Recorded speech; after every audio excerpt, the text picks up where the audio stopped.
ભગવાને અર્જુનને કીધું કે બધે મને જો એ તારું કામ નથી, તું એમ કર કે બધું મારામાં જો.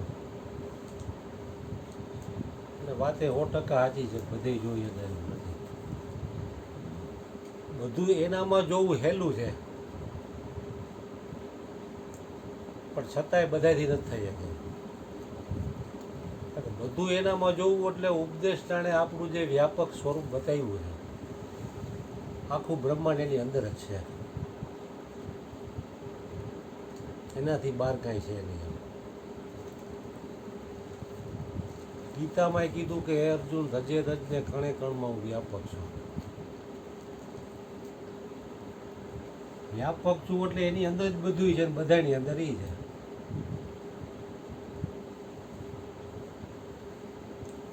હવે ઉપદેશ ટાણે નક્કી કરવામાં આવ્યું છે. હવે એ પોતાનું હરેક વ્યક્તિનું પોતાનું કેટલું નક્કી છે એટલી એની મોજ.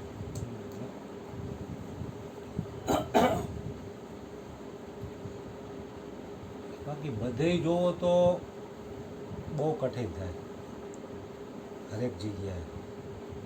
સામેવાળો કાંઈ પણ બોલતો હોય તો ઈવડો એ જ બોલી રહ્યો છે એમાં, અને ઈવડો એ પાછો એની અંદર જ છે એમ. આપણે એનાથી બહાર નથી એમ. આખું બ્રહ્માંડ એની અંદર છે એમ.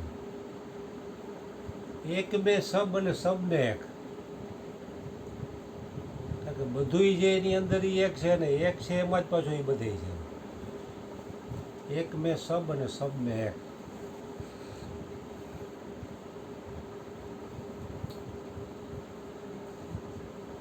એટલે હરેક જગ્યાએ પોતાને જે નક્કી કરાવ્યો છે એની અંદર જ એ બધું છે. કારણ કે પોતાને જે તન મન ધન દીધા પછી જે નક્કી કરાવ્યો છે તો એ કોઈ નામરૂપ ને ગુણવાળો નથી.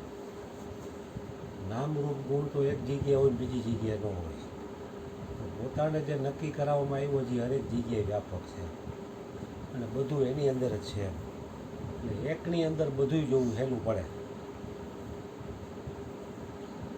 બધાને એકમાં બધાને એકમાં એકને બધે જોવું નહીં કઠિન છે.